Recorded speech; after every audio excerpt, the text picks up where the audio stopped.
போன முறை நம்ம சேனலில் அப்லோட் பண்ணியிருந்த ஒரு வீடியோவில் ரவுடி பேபி அப்படின்னு நம்ம சப்ஸ்கிரைபர் ஒருத்தர் கேட்டிருக்காங்க. லவ் ஃபெயிலியர்லேருந்து வெளியில் வர மாதிரி ஒரு குட்டி ஸ்டோரி அப்லோட் பண்ணுங்க அப்படின்னு. ஸோ அந்த டாப்பிக்கில் தான் இந்த வீடியோவில் ஒரு குட்டி கதையை பார்க்க போகிறோம்.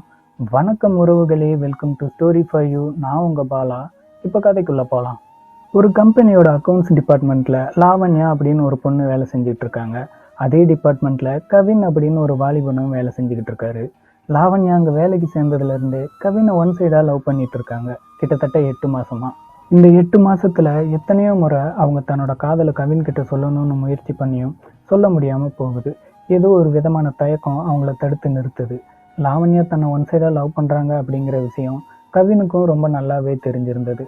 ஆனாலும் தெரிஞ்சும் தெரியாத மாதிரி அவங்கள அவாய்ட் பண்ணிக்கிட்டே வந்தார். இப்படி இருக்க ஒரு நாள் லாவண்யா தன்னோட காதலை கவின் கிட்ட சொல்கிறதுக்கு உண்டான ஒரு நல்ல சந்தர்ப்பமும் கிடைச்சது. அவங்க வேலை செய்கிற அந்த கம்பெனிக்கு பக்கத்தில் ஒரு பார்க் இருந்தது. எப்பவும் போல் ஒரு நாள் வேலை முடிஞ்ச உடனே லாவண்யாவும் அவங்க கூட வேலை செய்கிற 2 ஃப்ரெண்ட்ஸும் அந்த பார்க் வழியாக நடந்து போய்கிட்டு இருந்தாங்க. அப்படி போகும்போது கவின் அந்த பார்க் உள்ளே போகிறத கவனிக்கிறாங்க. இதுதான் நல்ல சந்தர்ப்பம், இந்த சந்தர்ப்பத்தை பயன்படுத்திக்கிட்டு உன்னோட காதல் அவர்கிட்ட சொல்லிடு அப்படின்னு லாவண்யாவோட ஃப்ரெண்ட்ஸ் அவங்களுக்கு ஐடியா கொடுக்க, லாவண்யாவுக்கும் அது சரின்னு தான் பட்டது. உடனே தன்னோட ஃப்ரெண்ட்ஸை கூப்பிட்டுட்டு அவங்களும் பார்க்குக்குள்ளே போகிறாங்க. உள்ளே போய் கவின் எங்கே இருக்காரு அப்படின்னு தேட ஆரம்பித்தாங்க. அந்த பார்க்கில் எங்கே சுற்றி பார்த்தாலும் 60களில் கூட 20களோட ஜோடிகளையும் மிஞ்சிற அளவுக்கு நெருக்கமாக உட்காந்துருக்க வயதான தம்பதிங்க, அங்கங்கே ஜோடியாக உட்காந்து கொஞ்சிக்கிட்டு எதிர்கால கனவுகளை வாழ்கிற நிரந்தரமில்லாத நிகழ்கால காதலர்கள், உடற்பயிற்சி செய்கிற இளம் பெண்கள், அவங்கள ரசித்தபடியே உடற்பயிற்சி செய்கிற மாதிரி நடிக்கிற வாலிபர்கள், நடைப்பயிற்சி செய்கிற நடுத்தர வயதுடையவங்க, ஓடி விளையாடுற குழந்தைங்க, அவங்கள தேடி அலையிற பெற்றவங்க. இவங்களுக்கு மத்தியில் அந்த பார்க்கோட ஒரு ஓரத்தில் ஒரு பெஞ்சில் உட்காந்து காதில் ஹெட்ஃபோன் போட்டுட்டு பாட்டு கேட்டுக்கிட்டு இருக்காரு கவின். அவரை கண்டுபிடிச்ச உடனே, சரி நாங்கள் 2 பேரும் இங்கேயே வெயிட் பண்ணுறோம், நீ மட்டும் போய் அவர்கிட்ட பேசிட்டு வா அப்படின்னு லாவண்யாவோட ஃப்ரெண்ட்ஸ் அவங்கள அனுப்பி வைக்கிறாங்க. லாவண்யாவும் கவின் கிட்ட போய் பேச ஆரம்பிக்கிறாங்க. ஒரு கொஞ்ச நேரம் அவர்கிட்ட பேசி முடிச்சுட்டு சிரிச்ச முகத்தோட திரும்ப வராங்க லாவண்யா. சிரிச்ச முகத்தோட சந்தோஷமாக திரும்ப வர லாவண்யாவை பார்த்து அவங்க ஃப்ரெண்ட்ஸ் சொல்கிறாங்க, பாத்தியா எவ்வளோ ஈஸியாக முடிஞ்சிருச்சு, இதுக்கு போய் 8 மாதமாக இழுத்துட்டு இருந்தேன், இதை நீ எப்போவோ பண்ணியிருக்கலாம் அப்படின்னு சொல்ல, உடனே லாவண்யா தன்னோட ஃப்ரெண்ட்ஸ் கிட்ட சொல்கிறாங்க, இல்லை அவர் என் லவ்வை அக்செப்ட் பண்ணிக்கல, ரிஜெக்ட் பண்ணிட்டாரு அப்படின்னு. இதை கேட்ட உடனே லாவண்யாவோட ஃப்ரெண்ட்ஸ்க்கு ரொம்பவே ஷாக்கிங்காக இருந்தது.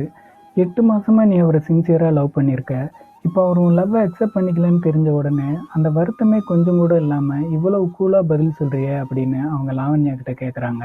இப்போ லாவண்யா தன் ஃப்ரெண்ட்ஸ் கிட்ட சொல்கிறாங்க, நான் எதுக்காக வருத்தப்படணும், நான் இழந்திருக்கிறது என்னவோ இது வரைக்கும் என்னை நேசிக்காத என்னை காதலிக்காத ஒருத்தர் தான். ஆனால் அவர் இழந்திருக்கிறது இவ்வளவு நாள் அவரை உண்மையாக நேசித்த காதலித்த ஒருத்தரை. இதுக்காக அவர் தான் வருத்தப்படணும், நான் வருத்தப்பட தேவையில்லை அப்படின்னு தன்னோட பதிலை நிதானமாக தன் ஃப்ரெண்ட்ஸ் கிட்ட சொல்லி முடிக்கிறாங்க.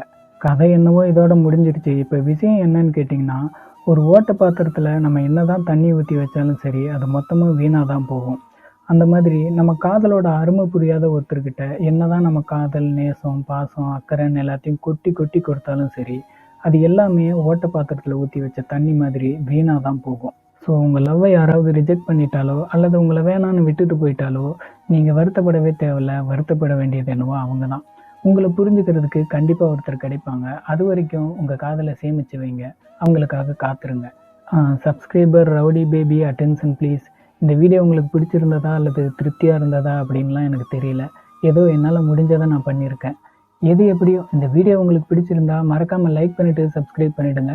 தொடர்ந்து இணைந்திருங்கள். நான் உங்கள் பாலா. இதோட வீடியோவை முடிச்சுக்கலாம்.